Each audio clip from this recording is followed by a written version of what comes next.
من الشیطان الرجیم بسم اللہ الرحمن الرحیم۔ کل مختصراً تشریح کی تھی کن آیات کی؟ یا ایھا الناس قد جاءتکم موعظۃ من ربکم وشفاء لما فی الصدور۔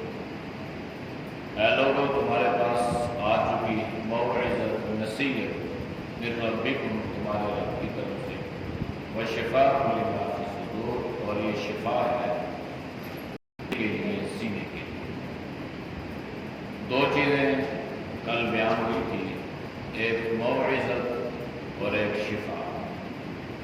قرآن کے بارے میں اللہ نے تیسری چیز بیان فرمائی ہے، وَهُدًى وَرَحْمَةٌ لِّلْمُؤْمِنِينَ۔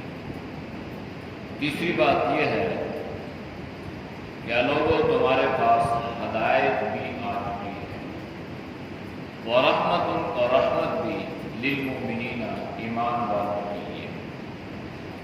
ہدایت کے معنی ہیں راستہ دکھانا۔ قرآن کریم ہدایت ہے مومنوں کے لیے، تو اس پر یہ اعتراض ہوا کہ کافروں کے لیے ہدایت نہیں ہے، مشرکوں کے لیے ہدایت نہیں ہے۔ اس کا جواب یہ ہے کہ قرآن کریم کی ہدایت دو طرح سے ہے، ایک ہدایت عام ہے اور ایک ہدایت خاص ہے۔ ہدایت عام جو ہے یہ کل انسانیت کے لیے ہے کہ جو انسان بھی حالت کفر میں بھی اگر وہ قرآن کریم کی طرف کان لگائے گا، اس کو سنے گا، اس پر توجہ کرے گا، تو یہ قرآن اس کے لیے ہدایت کا ذریعہ بن جائے گا۔ مومنوں کے لیے ہدایت خاص ہے کہ مومن جو لوگ ہیں ان کے لیے اللہ نے اس قرآن کریم میں ضابطے اور دستور کو بیان فرمایا ہے کہ جو مومن ہو چکا ہے، جو ایمان لا چکا ہے، اب یہ جو دنیا کی زندگی ہے، اس دنیا کی زندگی کو وہ اللہ کی مرضی سے گزارنے کا پابند ہوگا۔ اب اس کی اپنی مرضی کو اس میں کوئی عمل دخل نہیں ہے۔ اس لیے اللہ نے بالخصوص مومنوں کا ذکر فرمایا۔ اچھا، ہدایت ملے گی بھی اسے جو اس قرآن کریم کو پڑھے گا، اس کی تلاوت کرے۔ تلاوت کے بعد قرآن کریم کا دوسرا حق یہ ہے کہ اس پہ توجہ کرے، اس پہ غور کرے، اس کے معانی پہ، اس کے مفہوم پہ سمجھنے کی کوشش کرے گا، تو اسے اللہ ہدایت کامل عطا فرمائیں گے۔ اس کا عقیدہ بھی درست ہوگا، اس کا نظریہ بھی درست ہوگا۔ ورنہ اگر قرآن کریم کو اپنا رہبر اور رہنما تسلیم نہ کیا تو پھر ایمان کے باوجود، اسلام کے باوجود، کلمہ پڑھنے کے باوجود انسان کے عقائد اور نظریات یہ درست نہیں ہوتے۔ قرآن ہدایت ہے، الف لام میم سے لے کر والناس تک جو کچھ بھی اس میں اللہ نے فرمایا ہے وہ حق ہے اور وہ سچ ہے۔ اس میں ذرا بھر بھی کسی قسم کی کوئی شبہ یا شک کی گنجائش نہیں ہے۔ لہذا ہدایت بنے گا قرآن اس کے لیے جو قرآنی احکامات کو، قرآنی تعلیمات کو گلے لگائے گا، تو قرآن اس کے لیے رہبر بن جائے گا، رہنما بن جائے گا، مقتدا بن جائے گا۔ اور جو قرآن کریم کو پس پش ڈالے گا وہ قرآنی تعلیمات سے محروم ہو جائے گا۔ جب مسلمان قرآن کی تعلیم سے محروم ہوا تو سب سے پہلا جو اس پر اٹیک ہوگا، حملہ ہوگا، وہ اس کے عقائد اور نظریات پر ہوگا۔ عقیدے اور نظریے پہ شیطان حملہ کرے گا، یہاں تک کہ جو کامل ایمان والے تھے عقیدے اور نظریے کی وجہ سے ان کا ایمان بھی ناقص ہو جائے گا۔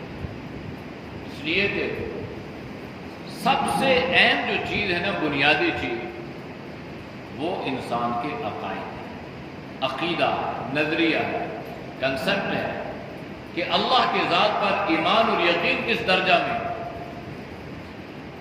اگر آج ہم پوری امت کو دیکھیں تو امت میں جو مختلف قسم کے خرافات نظر آئیں گی، کہیں پر شرک ہے، کہیں پر بدعات ہیں، کہیں پر رسومات ہیں، کہیں پر حضرات صحابہ رضوان اللہ علیہم اجمعین پر طعنے ہیں۔ وجہ یہ ہے کہ قرآنی جو اصول اور ضابطے ہیں ان پر ایمان و یقین نہیں۔ اگر قرآن پر ایمان ہوتا، قرآن پر یقین ہوتا، تو قرآن نے بیان فرمایا فَإِنْ آمَنُوا بِمِثْلِ مَا آمَنْتُمْ بِهِ فَقَدِ اهْتَدَوْا، کہ تمہارا ایمان تب قابل قبول ہوگا جب تم اس طرح ایمان لے کے آؤ جس طرح صحابہ ایمان لے کر آئے۔ تو جو قرآن کی آیت پہ عمل کرے گا، وہ صحابہ کو معیار حق سمجھے گا، تو وہ کبھی بھی کسی جگہ بھی کسی صحابی پر رائی کے دانے کے برابر بھی تنقید کرنے کو کفر سمجھے گا۔ تنقید نہیں کرے گا کہ فلاں صحابی سے یہ ہوا اور فلاں سے یہ ہوا۔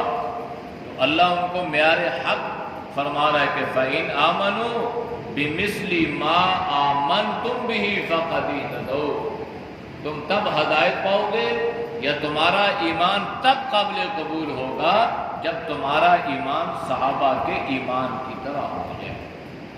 اسی طرح قرآن میں اللہ نے فرمایا مَا كَانَ مُحَمَّدٌ أَبَا أَحَدٍ مِّن رِّجَالِكُمْ وَلَٰكِن رَّسُولَ اللَّهِ وَخَاتَمَ النَّبِيِّينَ، کہ اللہ نے فرمایا کہ محمد آپ میں سے کسی کے باپ نہیں ہے، ولیکن رسول اللہ، لیکن اللہ کے رسول ہیں، وخاتم النبیین، اور نبوت کو ختم کرنے والے یعنی آخری نبی ہیں۔ اب جو قرآن کی اس آیت پر ایمان رکھتا ہے، یقین رکھتا ہے، وہ اللہ کے نبی کو سچا نبی، آخری نبی تسلیم کرے گا۔ تو قرآن کی جب اس آیت پر ایمان نہیں ہوگا تو آپ صلی اللہ علیہ وسلم کے بارے میں جو فتنہ پھیلا ہے وہ فتنہ پھیلے گا۔ اس لیے قرآن کریم کی جو تعلیمات ہیں یہ انسان کی ہدایت کا ذریعہ بنتی ہیں، اور تب ہدایت کا ذریعہ بنے گی جب انسان اس قرآن کو سمجھے گا۔ یہ اللہ کا پیغام ہے، یہ اللہ کا میسیج ہے۔ جس طرح دنیا کے خطوط، دنیا کے میسیج اور کوئی بھی چیز جب انسان کو سمجھ میں نہیں آتی تو وہ پوچھنے میں شرماتا نہیں ہے، وار محسوس نہیں کرتا، بھائی یہ کام کیسے ہوگا، یہ میسیج کیا ہے، یہ خط کیا ہے، یہ فلاں زبان میں لکھا ہے، مجھے پتہ نہیں ہے تو یہ پتہ ہے۔ تو اللہ کا یہ پیغام ہے امت مسلمہ کی طرف، تو اس پیغام کو سمجھنے کی کوشش کرنی چاہیے تاکہ ہمارا عقیدہ مضبوط ہو اور قرآن کو ہم اپنا رہبر رہنما تسلیم کر لیں۔ جب قرآن کو ہم اپنا رہبر و رہنما تسلیم کریں گے تو وہ ہدن، پھر یہ قرآن ہمیں منزل مقصود تک پہنچائے گا۔ وَرَحْمَةٌ لِّلْمُؤْمِنِينَ، اور چوتھی صفت اللہ نے قرآن کی یہ بیان فرمائی ہے، یہ ایمان والوں کے لیے باعث رحمت ہے۔ قرآن کو اللہ نے رحمت قرار دیا، تو جو قرآن باعث رحمت ہے تو جو قرآن کے ساتھ جڑ جائے گا وہ بھی باعث رحمت بن جائے گا۔ اور جس کے سینے میں اللہ قرآن کریم کے پاروں کو محفوظ فرما دے گا وہ بھی باعث رحمت بن جائے گا۔ یعنی ضابطہ ہے نا، خوشبو کی دکان پہ جائیں گے تو آپ خریدیں گے بھی نہیں، آپ باہر آئیں گے تو آپ صرف خوشبو آئے گی، آپ کی جیب میں نہیں ہے، آپ نے خریدی بھی نہیں، آپ صرف ہو کے آئے گے۔ اس کے اثرات ہیں، اس کے اثر بھی یہ ہے کہ جب اس کو تلاوت کریں گے تو تلاوت سے جو انوارات اور برکات آپ کو ملیں گی، آپ اس کا تصور بھی نہیں کر سکتے۔ اس لیے اللہ کے نبی نے فرمایا اقرأوا القرآن، قرآن کی تلاوت کیا کرو، اس کو پڑھا کرو، فَإِنَّهُ يَأْتِي يَوْمَ الْقِيَامَةِ شَفِيعًا لِأَصْحَابِهِ، فرمایا کہ قرآن کریم قیامت والے دن پڑھنے والے کی اللہ کی بارگاہ میں سفارش فرمائے گا۔ اگر نہیں پڑھیں گے تو بھی القرآن حجۃ لک او علیک، یا تو ہمارے لیے اللہ کی عدالت میں ذلت کا ذریعہ بنے گا یا ہمارے لیے عزت کا ذریعہ بنے گا۔ اس لیے قرآن باعث رحمت ہے ایمان والوں کے لیے۔ تو ہمیں چاہیے کہ اس میں اللہ نے جو رحمت رکھی ہے وہ ہم حاصل کرنے کی کوشش کریں۔ وہ کیسے ہوگی؟ کہ ہم قرآن کریم کی تلاوت کا اہتمام روزانہ جتنا ممکن ہو، اللہ جتنی توفیق عطا فرمائے، لیکن ایک ترتیب ہو۔ اللہ کے نبی نے ایک چیز بیان فرمائی ہے، آپ نے فرمایا افضل الاعمال، اعمال میں افضل عمل وہ ہے جو اگرچہ کم ہو لیکن وہ ہمیشہ ہو، اگرچہ کم ہو لیکن ہمیشہ ہو۔ اب یہ افضل نہیں ہے کہ ایک دن آپ نے 3 پارے تلاوت کر لیے، پھر ایک مہینہ چھوڑ دیا، پھر دوسرے مہینے، یہ افضل ہے۔ افضل یہ ہے کہ روزانہ اگر ایک رکوع تلاوت کرنا ہے تو روزانہ ایک رکوع کریں، روزانہ ایک پاؤں کرنا ہے تو ایک پاؤں کریں۔ اس سے اللہ کی رحمتیں اور اللہ کی برکتوں کا نزول ہوگا، گھروں میں بھی ہوگا، بازاروں میں بھی ہوگا، پورے ملک میں تو کیا پوری دنیا میں اللہ کی رحمت کا نزول۔ اسی کے اللہ نے واضح فرمایا کہ ایمان والوں کے لیے قرآن کریم باعث رحمت ہے۔ تو ہم دائیں بائیں سے رحمتیں ڈھونڈتے ہیں، ادھر ادھر سے بھائی رحمت آئے، بے برکتی ختم ہو، سکون اطمینان نصیب ہو۔ تو اگر یہ ساری چیزیں ایک جگہ پہ آپ تلاش کرنا چاہتے ہیں تو وہ اللہ نے اپنے قرآن میں رکھ دی۔ قل بفضل اللہ، اللہ کے نبی آپ یہ فرما دیں اللہ کا فضل ہے، وَبِرَحْمَتِهِ، اور یہ اس کی خاص رحمت ہے، فَبِذَلِكَ فَلْيَفْرَحُوا، بس یہ قرآن کی صورت میں، ہدایت کی صورت میں اللہ نے ہمیں جن چیزوں سے نوازا ہے، ہمیں چاہیے کہ ہم اس پر خوش ہوں۔ اترانا ایک الگ چیز ہے، شیخی ایک الگ چیز ہے۔ قرآن کریم میں اللہ نے سمجھا یہ اللہ کی ایک نعمت ہے، قرآن کریم اللہ کی ایک بہت بڑی نعمت ہے، اور اس قرآن پر اللہ نے ہمیں ایمان لانے کی بھی توفیق عطا فرمائی ہے، اور اللہ نے اس کے ذریعے سے ہمیں ہدایت بھی عطا فرمائی ہے۔ لہذا اللہ کے نبی نے فرمایا کہ قل بفضل اللہ وبرحمتہ، آپ یہ کہہ دیں کہ یہ اللہ کا بڑا فضل ہے اور اللہ کی بڑی مہربانی ہے کہ اللہ نے یہ قرآن کریم اپنی کتاب اور اپنا کلام ہمیں عطا فرمایا ہے۔ اللہ کی اس نعمت پر ہم خوشی کا اظہار فرماتے ہیں۔ تو یہ ہے تحدیث نعمت۔ تحدیث نعمت، تحدیث نعمت سے اللہ نے منع نہیں فرمایا، نعمت کا اظہار کرنا، نعمت کو بیان کرنا، اس سے شریعت میں ممانعت نہیں ہے، بلکہ اللہ نے قرآن میں فرمایا وَأَمَّا بِنِعْمَتِ رَبِّكَ فَحَدِّثْ، اللہ نے جو نعمت تجھے عطا فرمائی ہے اس نعمت کو بیان کر، اس کا اظہار فرما۔ اگلی آیات کے ذیل میں ایک چیز تھی، لیکن وہ چیز یہاں بھی مناسب ہے، اس لیے اس کو یہاں پہ بیان کرتا ہوں کہ ایک صحابی رسول نبی علیہ السلام کی خدمت میں حاضر ہوئے، دیکھا کہ پھٹے پرانے کپڑے پہنے ہوئے۔ اللہ کے نبی نے فرمایا تیرے پاس مال نہیں ہے؟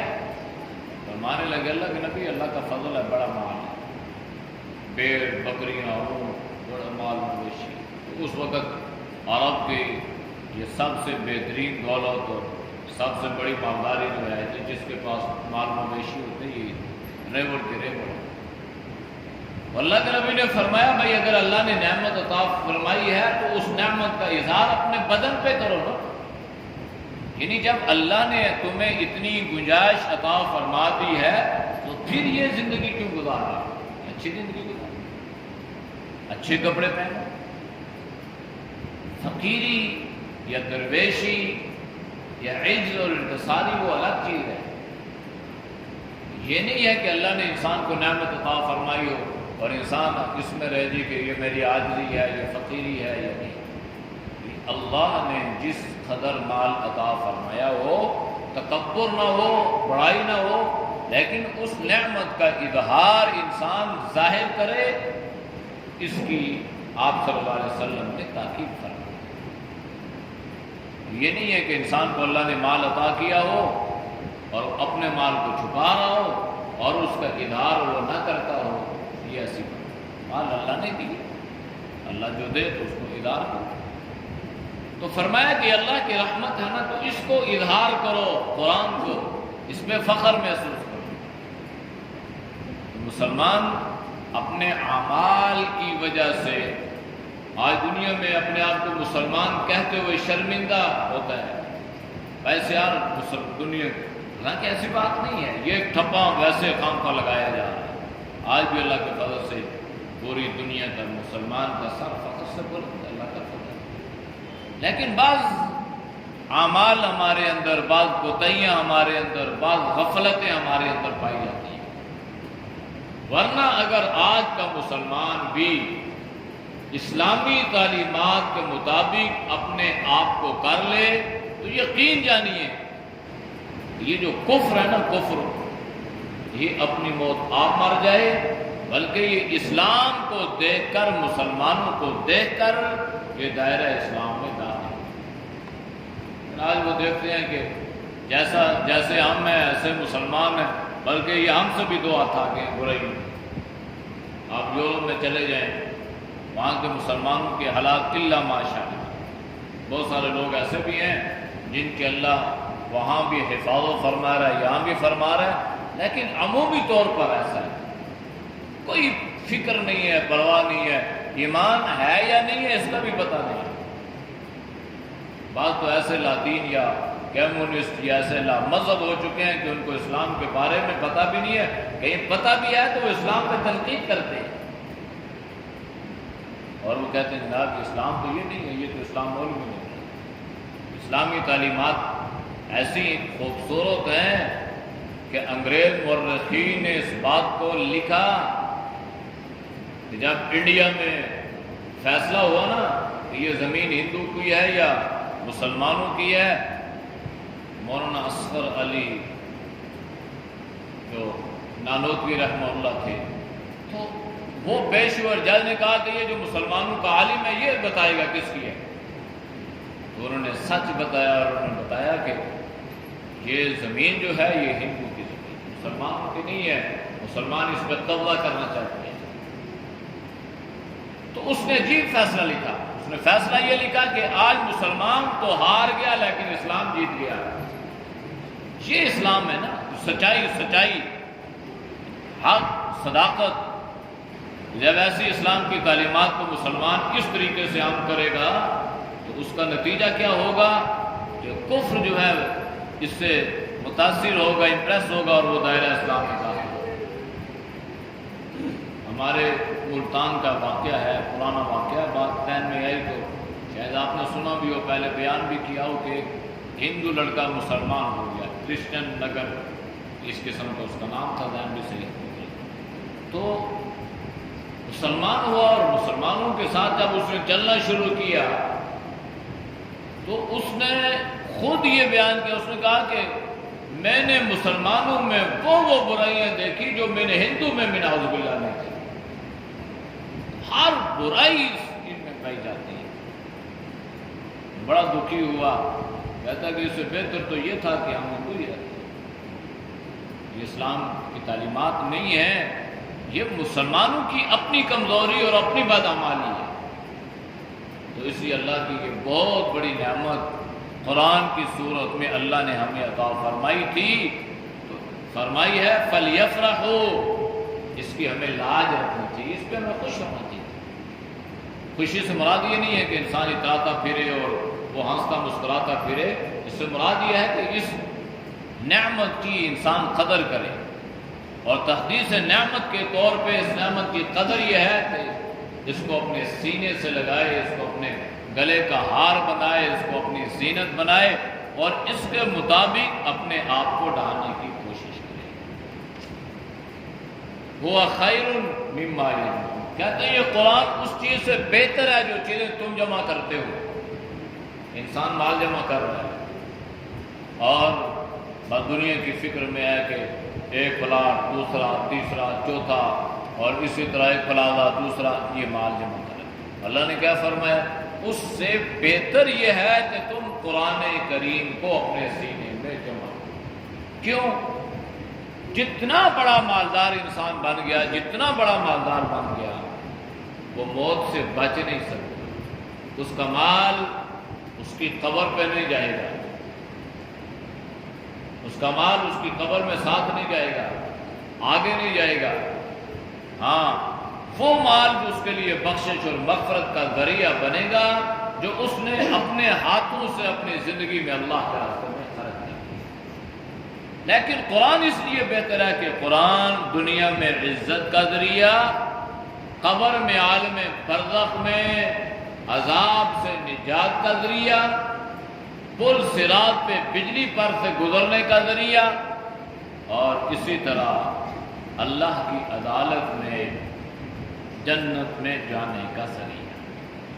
اس لیے قرآن جتنا باوفا ساتھی ہے نا، قرآن دنیا میں اپنے رشتے بھی اتنے باوفا نہیں ہیں جتنا اللہ کا قرآن باوفا ہے۔ یہ رشتے سارے بے وفائی کر جائیں گے، بیوی، بچے، اولاد، ماں باپ، دوست احباب۔ قرآن میں اللہ نے وہ تفصیلات بیان فرمائی ہے۔ فَإِذَا جَاءَتِ الصَّاخَّةُ فَإِذَا جَاءَتِ الطَّامَّةُ الْكُبْرَىٰ، یہ سارا اللہ نے بیان فرمایا۔ اس لیے جو سب سے باوفا چیز ہو، جو ہمارے لیے دنیا میں عزت کا ذریعہ بنے، قبر میں نجات کا ذریعہ بنے، اور اسی طرح عالم آخرت میں اللہ کی عدالت میں سرخوری کا کامیابی کا ذریعہ بنے، تو اسے گلے لگانا چاہیے۔ اللہ نے فرمایا وہ خیر، وہ قرآن بہتر ہے اس چیز سے جو تم جمع کرتے ہو۔ قل، آپ انہیں یہ بھی کہہ دیں، ارائیتم، کیا بلا تم دیکھتے ہو، ما انزل اللہ، جو اللہ نے اتارا ہے لکم تمہارے لیے، من رزق، روزی، رزق، فجعلتم منہ حرام و حلال، پھر تم نے اللہ کی روزی کے ساتھ کیا کیا کہ تم نے اس میں بھی دخل اندازی کی، اور تم نے اپنی مرضی سے اس کو حلال اور حرام قرار دیا۔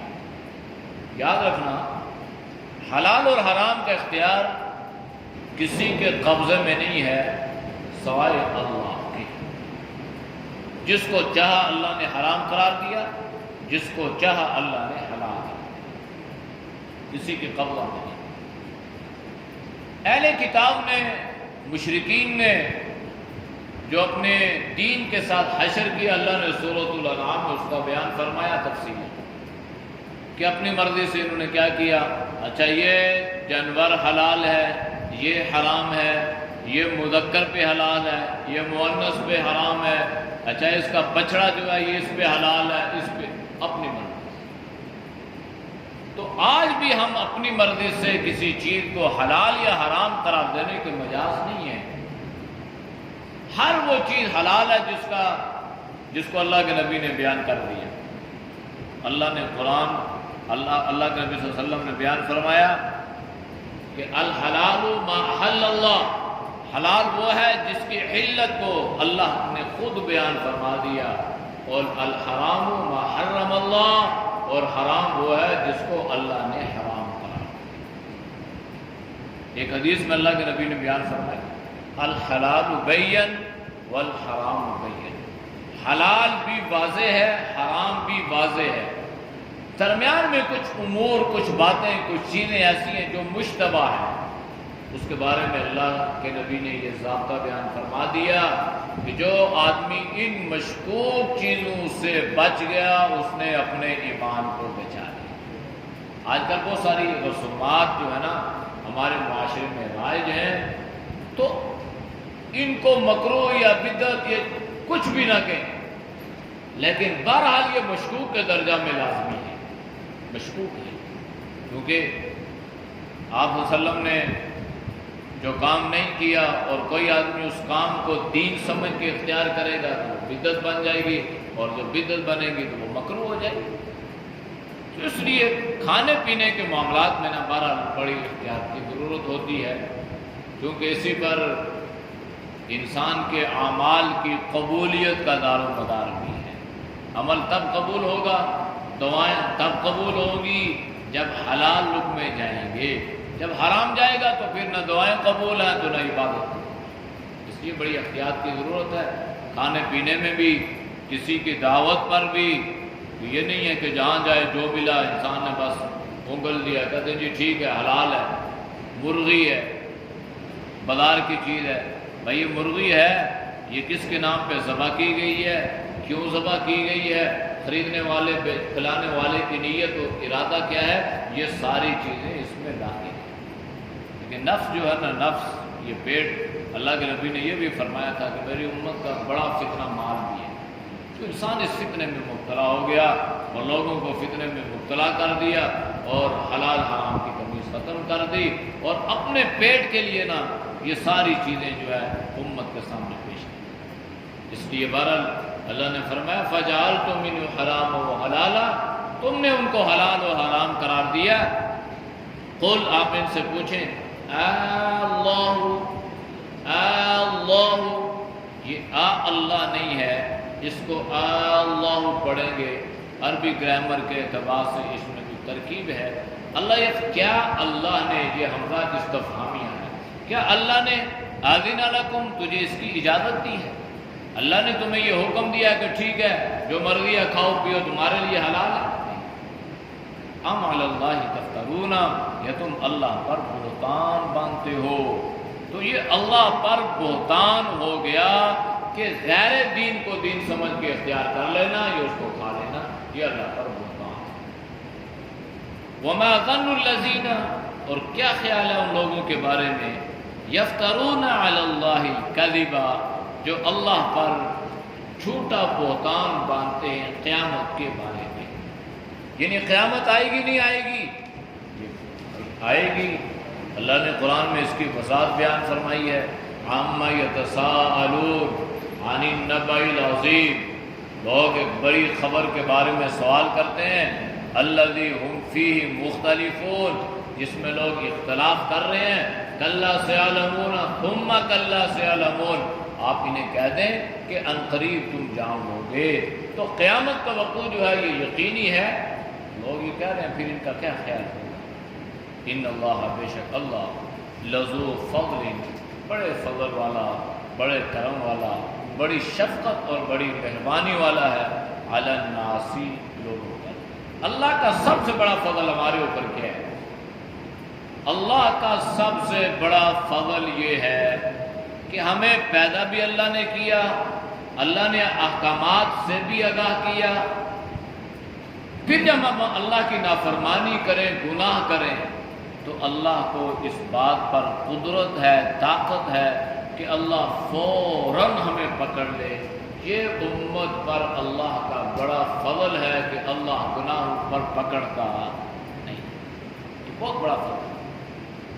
پکڑتا بھی نہیں ہے بلکہ گناہوں پہ اللہ پردہ بھی ڈال دیتا ہے۔ استغفر اللہ ربی من کل ذنب اذنبته عمدا او خطا سرا او علانیة واتوب الیہ من الذنب الذی اعلم ومن الذنب الذی لا اعلم انک انت علام الغیوب وستار العیوب۔ کہ اللہ غیب کا جانتا بھی ہے، اور پھر سب کچھ جاننے کے باوجود اللہ ہمارے عیوب پر، ہمارے گناہوں پر پردہ بھی ڈال دیتا ہے۔ اس لیے اللہ کا ہمارے اوپر بڑا فضل ہے۔ لیکن صورتحال کیا ہے؟ وَلَٰكِنَّ أَكْثَرَهُمْ لَا يَشْكُرُونَ، اس کے باوجود ہم اللہ کے شکر گزار کرتے نہیں، یعنی اللہ کو شکر کرنا بہت پسند ہے۔ إِنَّ الْإِنسَانَ لِرَبِّهِ لَكَنُودٌ، انسان نے اپنے رب کئی ناشکری کی۔ وَكَانَ الْإِنسَانُ كَفُورًا، انسان بڑا ناشکرا ثابت ہوا۔ یہ اللہ قرآن میں بیان کر رہا ہے، لَئِن شَكَرْتُمْ لَأَزِيدَنَّكُمْ، وَلَئِن كَفَرْتُمْ إِنَّ عَذَابِي لَشَدِيدٌ۔ اللہ کے نبی بہت زیادہ اللہ کا شکر فرمایا کرتے تھے، پوری پوری رات اللہ کی عبادت بندگی میں۔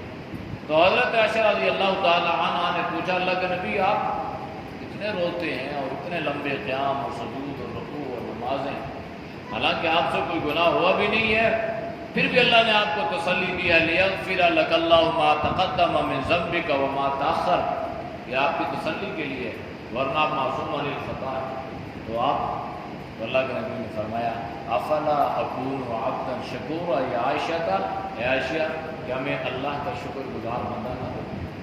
تو اللہ کا شکر یہ ہے کہ ہم اپنے صحت کو، اپنے مال کو، اپنے جسم کو، اپنی فرصت کو اللہ کے دین میں لگائیں، ورنہ ایسا بھی ہوگا کہ جب ہم مشغول ہو جائیں کسی خدا نخواستہ کسی پریشانی میں، کسی چیز، پھر انسان تصور کرے گا کہ کاش ہمیں فرصت ملتی، ہم یہ کام کرتے، ہمیں مال ملتا، ہم یہ کرتے، ہمیں صحت ملتی، ہم یہ کرتے۔ یہ ساری چیزیں اللہ کے نبی نے فرمایا کہ اپنی صحت کو بیماری سے پہلے غنیمت جانو، اپنی فرصت کو مشغولیت سے پہلے غنیمت جانو، اپنی زندگی کو موت سے پہلے غنیمت جانو، اور اپنی جوانی کو بڑھاپے سے پہلے غنیمت جانو۔ جب یہ سارے کام، یہ سارے شکران نعمت جو ہوگا حالت صحت میں، تو پھر اس کا فائدہ یہ ہوگا کہ خدا نخواستہ اگر بیمار ہوگے یا مشغول ہوگے یا کسی اور چیز میں مبتلا بھی ہوگے، تو اللہ ہمیں ان ساری عبادات کا اجر و ثواب عطا فرمائے گا جو ہم جوانی میں یا صحت کی عمر میں کرتے رہے۔ اس لیے اللہ یہ جو لمحات عطا فرماتے ہیں نا صحت کے اور یہ ساری چیزیں، تو جتنی گنجائش ہو، جیسی صورتحال ہو، اس پہ شکران نعمت ہے، جسم کا بھی ہے اور مال کا بھی ہے۔ اس لیے اللہ نے فرمایا کہ اللہ کا فضل ہے، لیکن انسان پھر بھی نہ شکرہ ہے، وہ شکر نہیں کرتا۔ تو ہمیں چاہیے کہ ہم قولاً بھی اور فعلاً بھی اللہ کے شکر گزار بندے بنیں۔ اعوذ باللہ من الشیطان الرجیم، بسم اللہ الرحمن الرحیم، یا ایہا الناس قد جاءتکم موعظة من ربكم وشفاء لما في الصدور